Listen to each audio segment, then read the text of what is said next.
Yo, what's going on, everybody? It is your boy Fitz TV here, aka G-Lauren33. I'm back here with another video on the channel for you guys today. And today we are here with your Dragon Ball Super manga chapter 84 full review / reaction. It is that time of the month. We do this every single month. We go through the entire chapter, page by page, panel by panel, and we talk about what's going on. So thank you guys so very much for spending some time out of your day with me. If you guys are new to the channel and you guys love Dragon Ball Super, anything like that, this is your place to be. So leave a like on the video, subscribe if you guys are new, hit the bell next to my name, Fitz TV, so you guys are notified every time I post a new video. But here we are at chapter 84, titled A People's Pride. This is a big chapter because we're finally in the final battle. The final battle begins in this chapter for the Granola the Survivor arc. Things really do pick up, and I took a read of this chapter before recording, and I enjoyed this. I really did enjoy this. There's a lot of cool moments. You get to see the return of Ultra Instinct and Ultra Ego, right? The battle is fun, and I think we're in for a fun ride in this final battle. And, you know, I'm really enjoying where they're going with this. This has pretty much been my favorite arc of Dragon Ball Super so far. I know there's a lot of little things that people don't really like about this arc, but me personally, I've really enjoyed this arc, and I'm very excited to see how they end. So let's get into it. Let's not waste any time. All right. So chapter 83, last chapter, was focused on the past. We got to see Bardock versus Gas, and we got to see how Bardock did defeat Gas, because there was a big power difference between the two. And the lessons that Goku and Vegeta learned from Bardock's battle with Gas, they're going to use it against Gas now and hope that it propels them to victory. A lot of cool stuff here. A lot of cool stuff.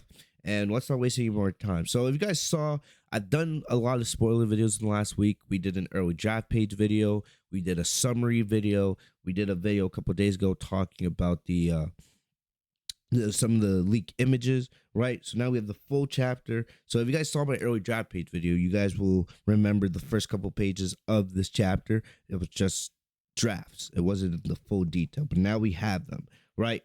So the chapter begins. We go back to the modern day, the present, and we see Goku, Vegeta, and Monito reacting to what they had just heard, right? Oatmeal was playing the audio description of Bardock's scouter. So they were able to listen to the entire battle between Bardock and Gas. And then, we have Granola sitting back here on the bed, trying to recover. Right, and we see Goku has a pretty emotional reaction. He's in shock, at what he just heard, right? Monito tells them that Bardock left the planet as soon as he was able to get back on his feet, and the scouter wasn't the only thing that he left behind. So then we get some pretty cool stuff. And now that we have the full, detailed version, and this ain't the draft pages, this is some pretty damn awesome stuff. So we see that Goku starts remembering all these memories from the time he spent in the tube back when he was on Planet Vegeta, right? So I love these panels. So you get this cool panel of adult Goku remembering himself as a little baby in the tube. He remembers Bardock coming home, which we can assume this is Bardock after his battle with Gas, right? We also see he remembers Bardock leaving home to go back on another planet-conquering trip, since the Saiyans were working for the Frieza Force, of course, right? We see Raditz there with Gine. We see Gine preparing food in her happy, cheerful mood, right? Talking with friends, even Gine taking naps on the table at night. And then Goku also remembers Bardock looking into the tube. This is Dragon Ball Super Broly. If you watch the Dragon Ball Super Broly, like I assume all of you guys have, this is the manga's version of Dragon Ball Super Broly. So we see Bardock and Gine taking Goku out of his tube, putting him in a Saiyan pod, and sending him off Planet Vegeta. And we all know how emotional that was in the movie, and you can kind of see the emotions now here on the manga page. And then we see, that's Goku says, Vegeta, I feel like I finally understand what Saiyan pride is. Or rather, I remember what it's about. Because let's be honest, Goku did have Saiyan pride. He's never been as prideful as Vegeta, of course, but Goku did have Saiyan pride. Especially let's go back to DBZ, the Saiyan saga, the Frieza saga, right? The Cell saga. Goku had Saiyan pride. As the years have gone on, he doesn't really, it's not as big a part of his personality than Vegeta's, but he's always had it there. But that's why I like this line where Goku says, "I remembered what it's about along with my dad's face." So it's not that he's understanding, it's that he's remembering what it is. And I've already said this in past videos. I don't really have a problem with, Goku kind of relearning this lesson. Sometimes as people, as characters, you have to relearn stuff in life. We as humans, we live long lives. We're not going to, remember everything. Sometimes you got to relearn things. Sometimes you have to be retaught things, So I don't really have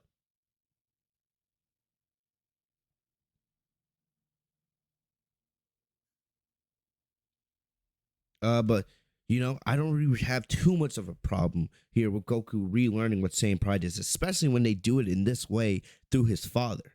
I've loved the way Bardock has been included in this arc. I love it, you know. So yeah, I don't really have too much of a problem with this at all, you know. Uh, and also Goku also says the thing is I haven't had total faith in my power. Goku also says that as well. Not only is Goku remembering what Saiyan pride is, but he's also realizing he hasn't had total faith in his power. And we've said this. If you've watched, this has been a thing for Goku since he first started learning Ultra Instinct back in the Tournament of Power. Every time he's improved his UI, he hasn't had total faith in his power. He hasn't. He's had doubts. And remember, Ultra Instinct is this divine power of the angels, divine power of the gods. And, Goku has access to it, but still sometimes he doubts himself. And Whis been trying to tell him, like, you need to have faith in your power. You need to make UI your own. You've done the training. Now it's just finalizing and making it your own. It's not Goku's training that's off. It's more his belief in his own power that he needs. And that's going to bring him to a whole nother level. So I like this character development for Goku. I like that. And the thing is, Vegeta says, "Oh, I've lost sight of it as well. My burden is not the sins of all Saiyans, but our people's pride." I know there's gonna be some people that complain about this because Vegeta, right? Vegeta is the definition of Saiyan pride. Ever since we met him back in the Saiyan Saga DBZ, he has been that he, every time he's in battle, I'm the Prince of Saiyans, right? So some people are not gonna like how Vegeta kind of forgot what Saiyan pride is, But here, remember at the beginning of this arc, when Vegeta was talking to Beerus, you're seeing things come full circle. They were talking about the sins of the Saiyan, and Beerus was telling how Vegeta has to grow past that and completely forget about it to reach the level of a destroyer, right? And now you think things are coming full circle for Vegeta.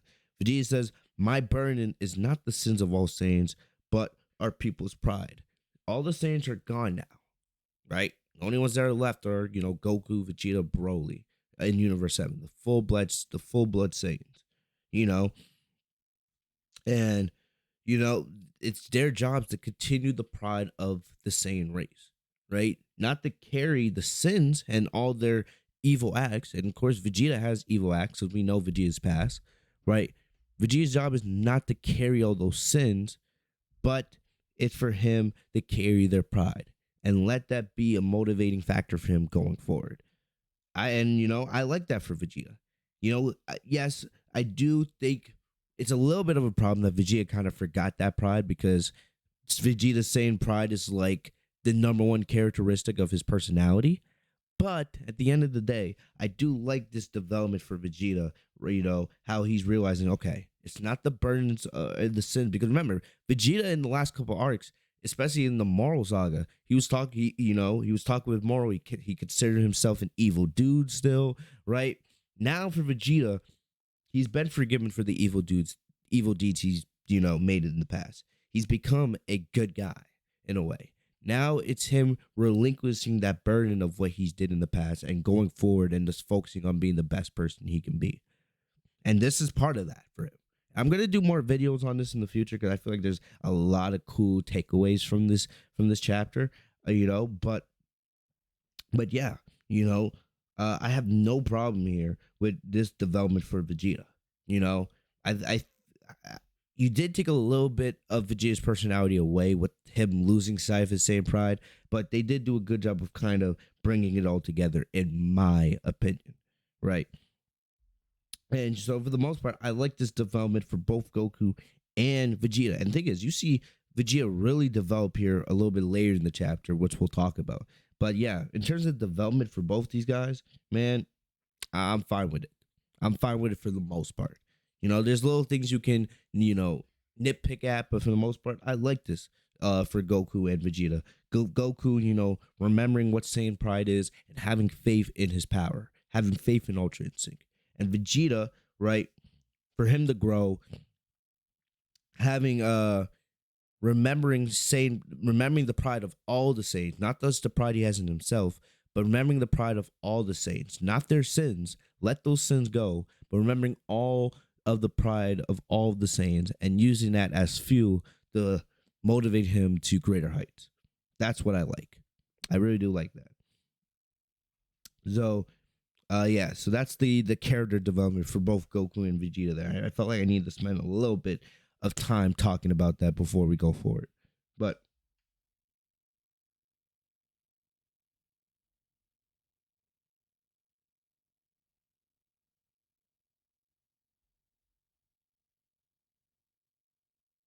oh my gosh, I this is funny.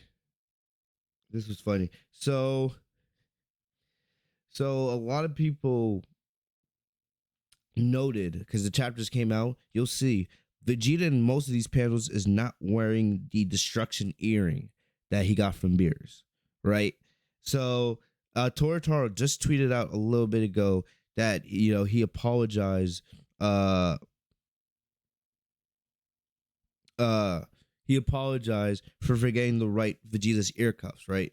And you'll notice, later on in other panels that they're not there. But probably when we get the volume release in a couple months, it'll be fixed because they do make edits, small edits here and there when they release the volumes. But I do like that Torotoro came out and apologized for not writing, for not drawing Vegeta's ear or his destroyer cuffs, in most of these panels. I like that. That's pretty cool. But anyway, that was a side note. But anyway, let's get back into it. So Vegeta, and then we get some funny of some you always know we need the comedic relief. We get a little bit of that every single chapter. So Vegeta's like, Tick, why did it have to be your father of all people who helped me realize this, right?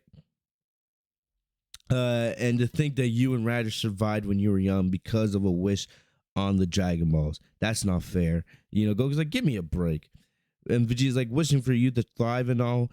Who ever heard of such pampered Saiyans? How about the way you pamper and spoil Bra, huh? Vegeta's like, one has nothing to do with the other.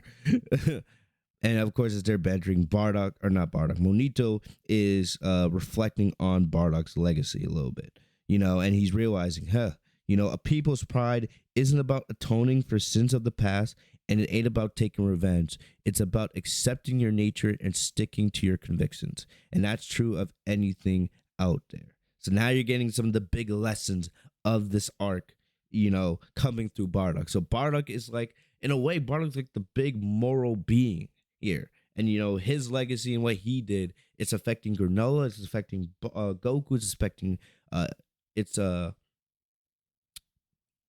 the word? I forgot the word. It's affecting Granola, it's affecting Goku, it's affecting Vegeta, it's affecting Monito, right?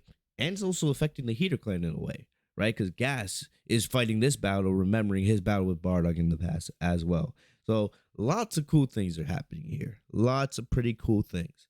So I know I'm gonna make another video talking about the Wish in the coming weeks. I know a lot of people have thoughts about the Wish, that because even though it's not confirmed, it's pretty much heavily implied based on what Vegeta says that the Wish Bardock made, right? To have, we know Bardock's wish was for his sons to thrive, right? Vegeta says it, wishing for you to thrive and all. Whoever heard of such pampered Saiyans?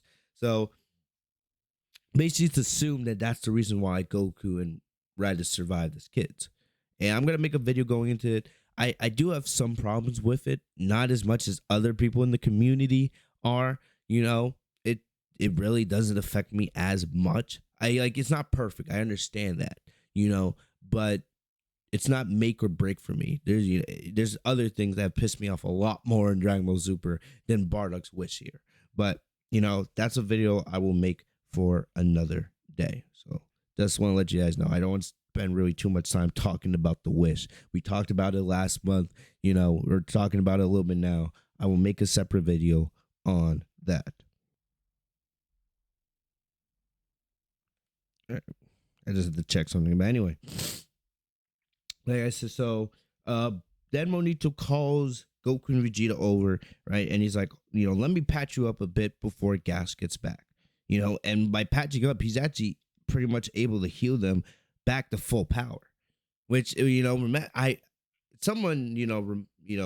if I'm wrong, but was it a couple chapters ago that Monito said, like, I don't have the ability to heal someone to their full power. I can only heal them up to a certain extent.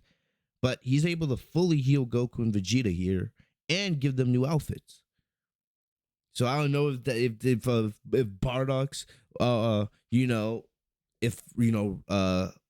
if Bardock's legacy and the effect it's having on all these characters, if it like gave Monito some weird power up out of nowhere that gives him the ability to fully heal people again. But it is something it's just interesting because now he's able to fully heal Goku and Vegeta, right? All their battle wounds are gone and he's able to give them new outfits, So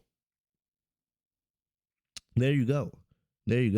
But we get a cool moment here. Goku and Vegeta wearing these Saiyan suits, right? It's very similar to what Bardock wore. And Goku's like, could I just have my original outfit back?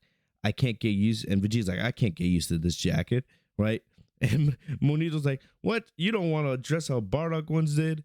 So, I'm happy that we get to see Goku and Vegeta here just for a little bit in these suits. But I'm also happy that they got their normal suits back as well. It kind of would have been weird seeing them fight in Bardock suits for this final battle, right?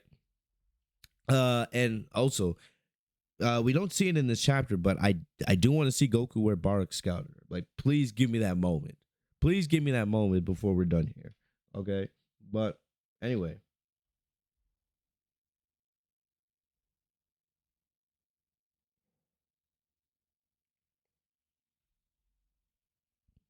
Anyway, so we see Gas. Remember, this whole time that they've been recuperating at Monito's house, Gas has been flying through space. This is something we've almost never seen.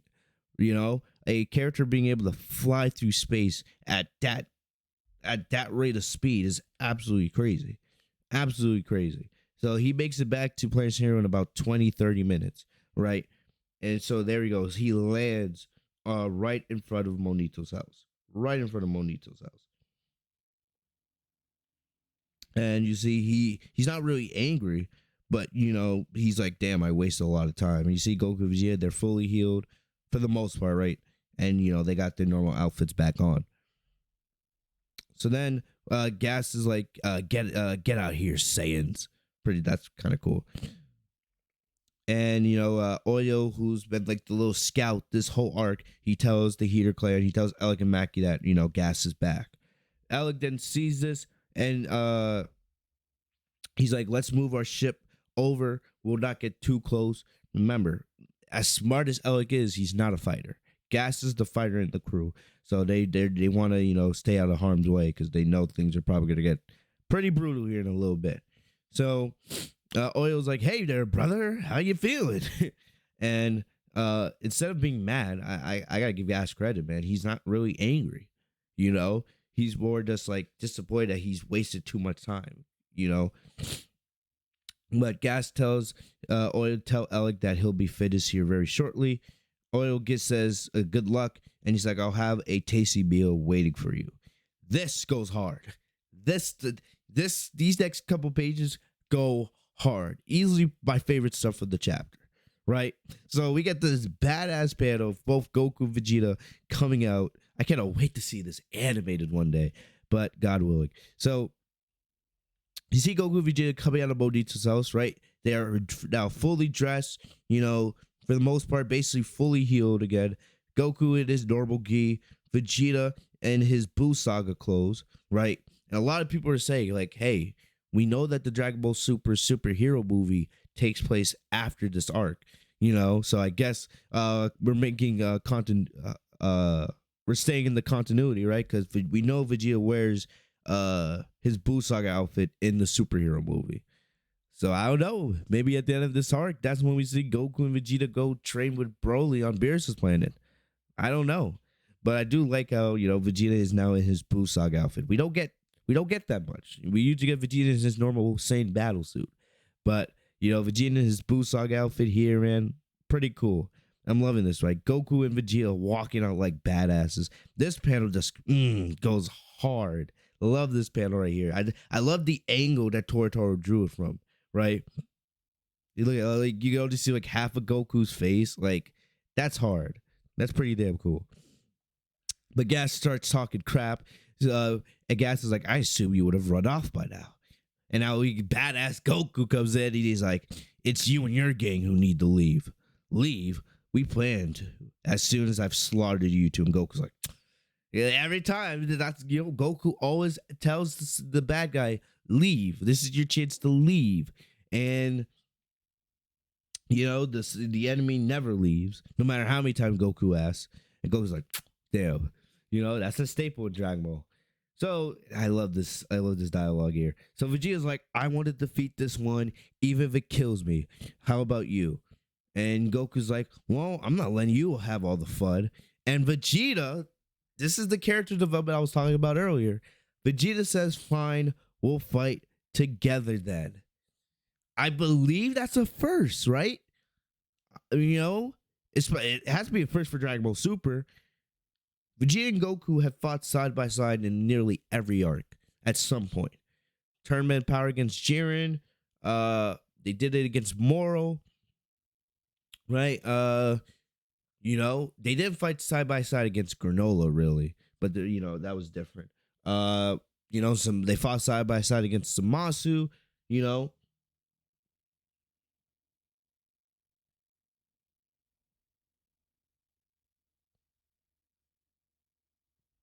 But Vegeta is the one that recommends that Goku and him team up. Usually Goku and Vegeta are prideful and they're like, no, I want to defeat this one on my own, right? They're prideful Saiyans, which makes sense. But, when it comes time for them to team up, it always takes like Goku convincing Vegeta to team up, And of course, I forgot to mention how they teamed up against Broly in the Broly movie. So that's like 5 different instances. They teamed up against Zamasu. They teamed up against Broly. They teamed up against Jiren. They teamed up against Moro. Teaming up now against Gas, right? So this is a staple. But thing is, Vegeta's the one that suggested that they team up. He's like, fine, we'll fight together then. When does that ever happen? This is coming as a direct result of one of the lessons they've learned from Bardock. Right? Because all Bardock cared about was winning. That's it. Bardock said, why would anybody care about anything else than winning when in battle? That's what Vegeta's learning. This is not about one-on-ones or anything like that. This is about winning. This is about winning at the end of the day. And Goku wants to beat Gas, Vegeta wants to beat Gas. So naturally, they're gonna fight together to beat Gas. Because they both care about winning now. That's it. Nothing else. That is character development right there. So, this is what Toritaro needs to do. For the future of DBS, right? Whatever it's the next arc, superhero movie, whatever they have planned, now, when Goku and Vegeta team up, it should not be a problem. It should not be a problem they want to fuse. It should not be a problem, at all for them to team up. If they got to go 2-on-1 or whatever. Because now they've learned from Bardock that they want to win. That's it. All that matters is winning. So if in the future, right, when it comes down to it, and Goku and Vegeta butt heads about teaming up, then that's going to be probably a problem, because one of the lessons that they're learning in this arc is that all that matters is winning. No matter how you do it, all that matters is winning. So, I do like, I love this. Vegeta being like, let's team up, right? We both want to beat this guy. We both want to win. The best way to do that is teaming up. That's all that matters. So, really cool stuff here from Vegeta. Cool character development, right? Because we never get that.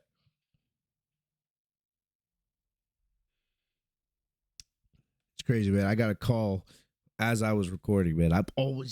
Every time I record, that's when I get interrupted. It's like some kind of curse. But anyway, like I said, pretty damn cool stuff. And you see here, right? You see Goku starting to power up, Vegeta starting to power up, their divine power, loving it. And then Goku's like, I'll be the one to end this. And Vegeta's like, not on my watch. So, the best friends, the Saiyan rivals having fun with one another. And then, boom, we get one of the hardest panels I've seen so far in the Dragon Ball Super manga. This is hard. Vegeta goes into Ultra Ego. Goku goes into Ultra Instinct. This right here is poster worthy. Let alone this right here is like worthy to be put on all the posters. I love this. Love it. So there you go. And look at the aura too. Like their combined powers make it a massive aura. And Gas is like, whoa, because this is the first time that Gas is seeing, the power of Ultra Instinct and Ultra Ego. He only fought Goku and Vegeta in Super Saiyan Blue earlier. He didn't fight them at their full strength. But we see Maki's like, yikes, and remember, this is the first time that they are seeing Goku and Vegeta at their full power. But Alec is still very, very confident, as you'll see. So Maki's like, what sort of forms are they using now?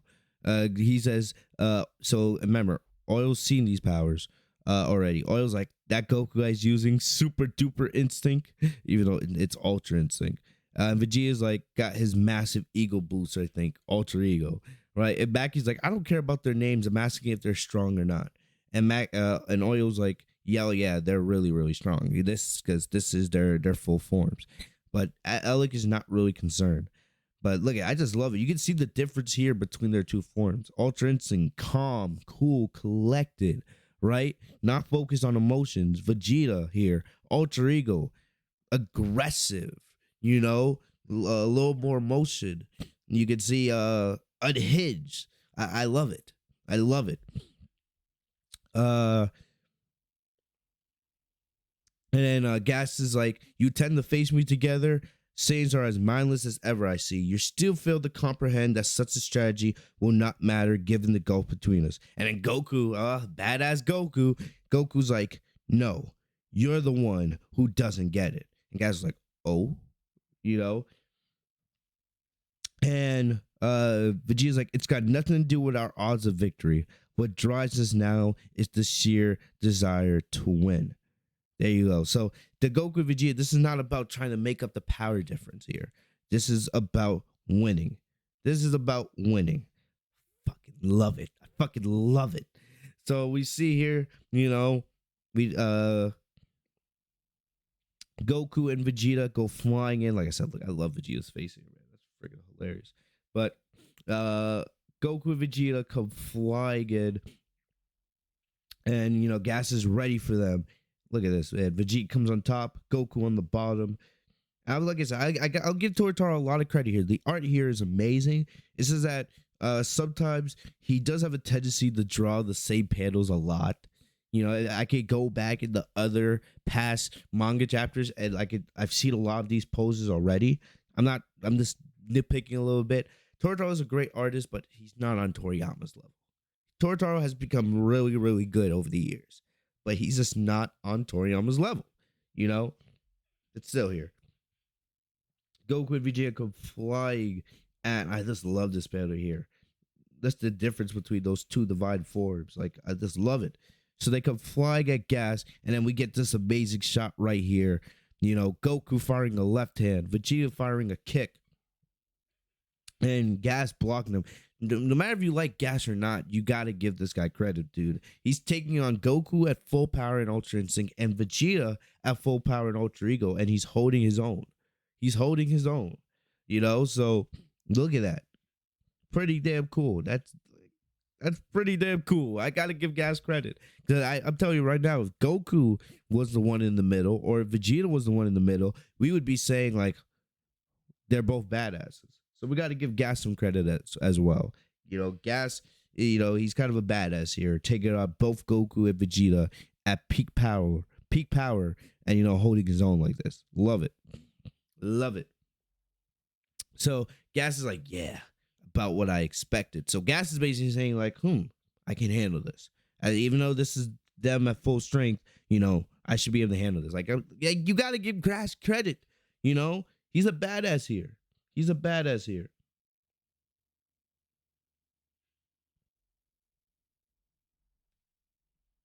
I said I keep getting interrupted. Anyway, so you see Goku and Vegeta, taking turns at attacking Gas, seeing Goku with the unique Ultra Instinct moves, right? We know he doesn't move like that when he's in his Saiyan forms. But Goku, moving in that unique Ultra Instinct stance, Gas blocking it. Vegeta comes flying in with a left hand, but Gas is dodging everything right now. Like I said, Gas is pretty damn impressive here, But Goku continues. He comes in with those rapid fire strikes he loves to do in UI. Gas is blocking those. Vegeta comes in with a sledgehammer, right? Vegeta jumps, goes for his classic sledgehammer attack, but Gas is able to evade that as well. This is going to be really cool to see when this gets animated. This is a fun battle. It's a fun battle, and Gas is, I keep saying, but Gas is a badass here. So Goku goes, he teleports into the sky. I love it. Goku with that serious Ultra Instinct look. That's what Ultra Instinct is about. Not some rage boost in the term of the power. That look that Goku has on his face. That's what UI is about. So Goku goes, he flies at Gas, right? Or he teleports himself to Gas, and he's exchanging blows with him. And then Vegeta comes in with a kick, right? But Gas is blocking all of this stuff. But think about it, even though Gas is blocking, you could see he's getting annoyed. He's getting a little bit off balance because Goku and Vegeta are just rapid fire attacks. They're just gonna keep going, right? Remember, Goku in Super Saiyan Blue was able to he wasn't able to make much headway against Gas, but he was able to defend himself pretty well, right? Now Goku's in full power UI. And, him and Vegeta together, they're giving Gas trouble, but Gas is able to stop one of Vegeta's right hands, and he hits him in the forehead pretty damn hard. It sends him flying to the ground. Goku gets a kick in the face as well. And they both go flying down. But look at, they're not done. Vegeta aggressive, Goku calm. Goku's not gonna let one kick stop him, right? So, and they keep going at it. So they come flying in at the same time with a double kick. Gas goes to block it, right? And you can see they're just applying constant pressure on Gas. And they're flying all over the planet into the forest, right? The Gas is still holding his own. They come flying at, both Goku and Vegeta come flying at Gas. Gas fires off a huge ki blast that both Goku and Vegeta are barely able to avoid. But as they are avoiding, Goku and Vegeta go Dragon Ball Super Broly on us, and we get a dual Kamehameha Gallic gun. So we all remember in the Broly movie when Goku and Vegeta in Super Saiyan Blue did a Kamehameha Gallic gun on Broly. Now they're doing it in Ultra Instinct and Ultra Ego against Gas right here. Pretty damn cool stuff, right? But Gas is able to he's able to evade the attack. He teleports himself behind Goku and Vegeta, and he hits Vegeta with a mace, the mace ball. Vegeta goes down. So like I said, Vegeta's taking damage, so is Goku. Vegeta has the more visible scars, right? But Goku's taking damage as well. We see Vegeta goes down into the ground. Goku goes after Gas. Goku, using his Ultra Instinct, is able to evade the mace attacks, But Gas keeps applying pressure. Gas, he says, "Why you?" And he hits Goku in the stomach and slams him down onto the ground. Look at this, man. Oof. And that's a trend for Goku, man.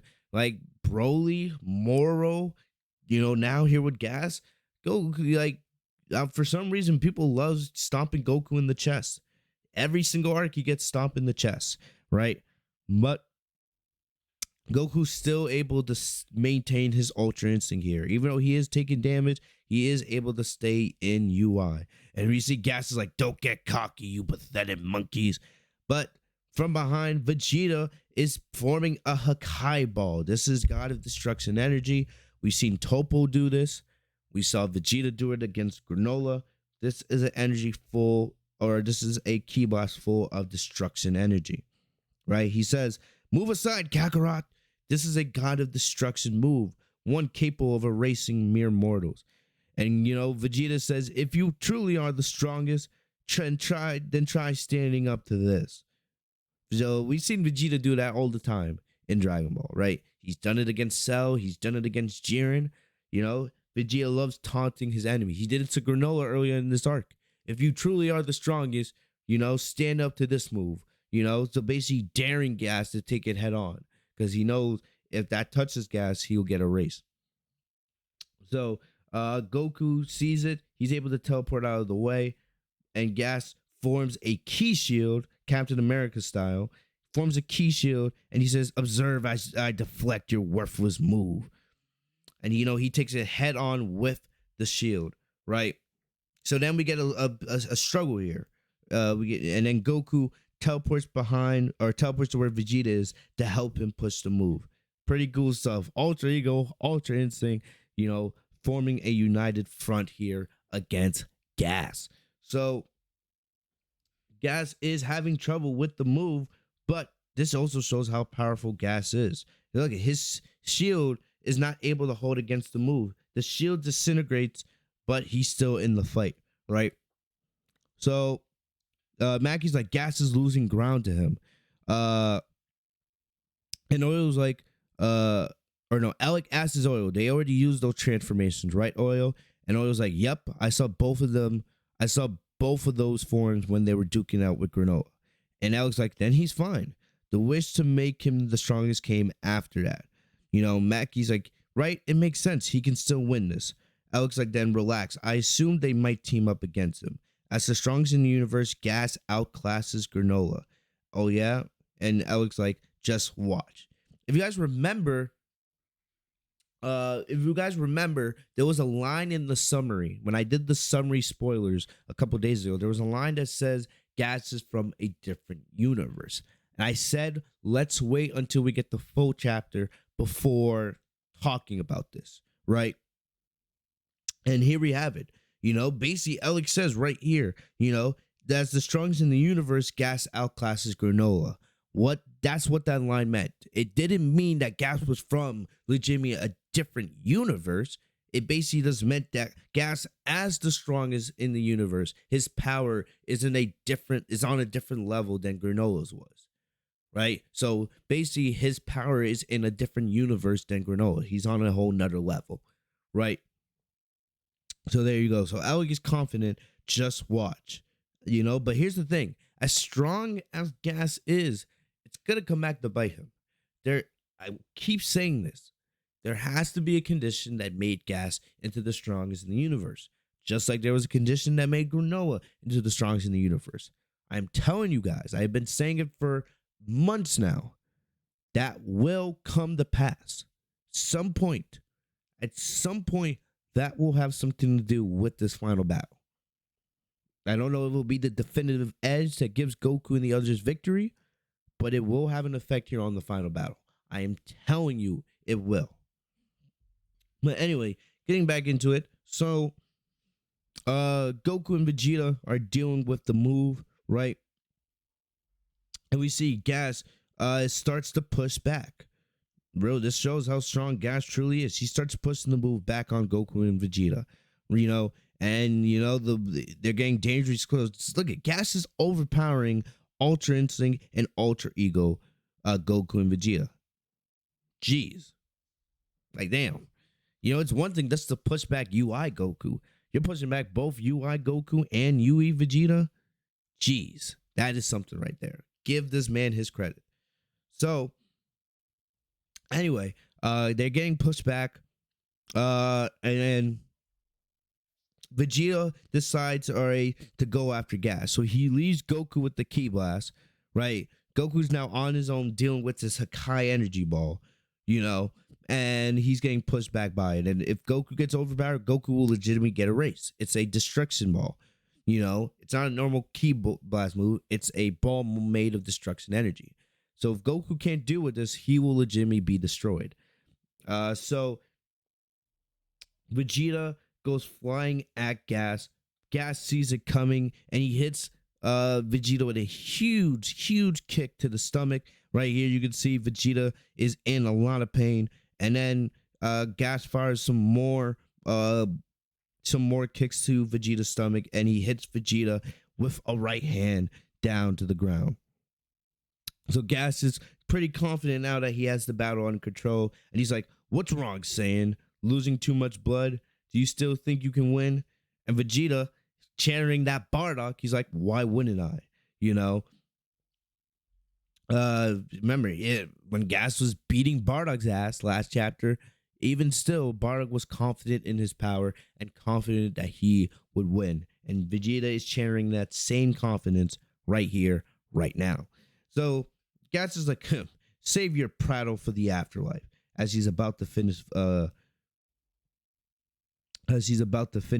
off. But then we see Goku here, right? Goku, he's being pushed back with the destruction energy, and it's pushing him back all the way to the city where the Sugar Aliens live. So now not only is Goku in danger, but the entire city is in danger of being erased. So Goku sees it, and Goku is barely able to deflect the ball into the sky, saving himself and the Sugar Alien City. Pretty badass by our boy UI Goku. So Goku takes a second to try to gather his energy back, right? Because that did take a lot of energy and a lot of strength to do. And then he teleports himself to Vegeta, knowing that Vegeta is by himself. But right as Goku gets there, he sees Vegeta fires off a huge right hand on Gas. He fires off a huge, clean right hand on Gas. And Goku's like, "Oh." And then Gas is like, "You worm, what trick is this? How's your body still moving?" Because he knows that Vegeta has taken a lot of damage, right? And Vegeta's like, "Damage is nothing but fuel for me. Do you realize what that means? I'm only getting stronger." And we know that's basically the main principle of Alter Ego. The more damage Vegeta takes, the more it fuels his desire of battle, and it's just making him stronger and stronger as the battle continues on. So there you go. And Gas is annoyed at this development, and that's how the chapter ends. So the chapter ends here. Goku and Vegeta, they're holding their own against Gas. Gas is still in control for the most part, but Vegeta and Goku are nowhere close to finish yet. So we'll see what happens next chapter. Next chapter, we expect the fight to continue. Goku and Vegeta still in their ultimate forms, not going down anytime soon. Pretty damn cool stuff. This battle was pretty awesome to see, and I can't now wait to see it continue in the next chapter. One prediction or two predictions I would say I have for next chapter. One, next chapter we'll finally learn what that condition was that made Gas into the strongest, right? I think we need to figure that out sooner rather than later, and hopefully that will be next chapter. The other thing I would say we need to take note of is Granola. I expect Granola to return here. Remember, we don't see none of Monito. When Goku and Vegeta, it's just Goku and Vegeta who come out of the house. So what's going on right now? We can assume that Monito is in the house healing Granola right now.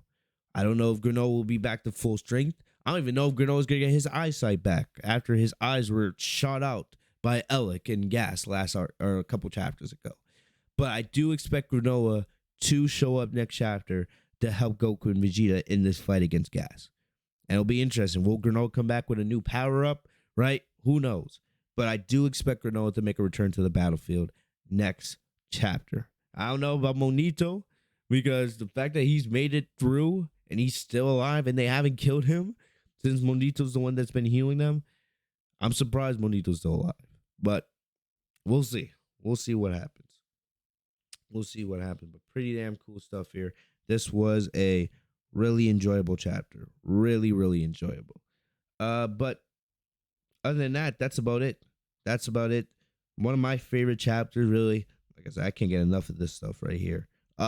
Love it. Ultra Instinct, Ultra Ego, team up. I love it. Such a cool panel. That's poster worthy right there. You know, and then I also love how Vegeta is the one that's like, let's fight together. You know, let's do it. Yeah, Vegeta's the one that's suggesting that they team up. And I will say this: the last thing I will, this probably is the last thing I'll say. I will keep Fusion on the table. Me personally, I like how this arc has been focused on Goku and Vegeta and them developing their separate powers. Right, Goku developing Ultra Instinct, Vegeta developing Ultra Ego. I love how that's been the focus of this arc. So me personally, I don't really want to see Fusion. I would save that for the future, but we should keep the idea of Fusion on the table. Goku and Vegeta have already agreed to fight side by side for this battle. Let's not put off the idea of them potentially fusing into Gogeta. That could always happen. So let's just keep that in mind. But other than that, that's about all I got for you guys today. Yeah, that's about all I got for you guys today. It's easier. These live reactions are always going to be a little bit shorter when there's a lot of action involved because there's only so much you could talk about when it comes to the action. You know, it's the dialogue really. It's the dialogue really that makes a reaction long. So that's usually I almost always go an hour on these streams, but well, you know, it's only going to be about 45 minutes today, just because you know this was mainly action, which was great. And I expect that next chapter as well as we get more and more into this final battle. But let me know in the comment section down below what you guys thought of the chapter. Leave a like if you guys enjoyed. As always, I will have tons of new videos. I'm gonna have a lot of videos actually talking about the fallout of this chapter as we continue on. Awesome stuff. Awesome stuff. But let me know what you guys thought of the chapter. Let me know what you guys think. Subscribe if you guys are new to the channel. Hit the bell next to my name, Fitz TV, so you guys are notified every time I post a new video. Thank you guys as always. You guys are amazing. Have a great day, guys. Peace.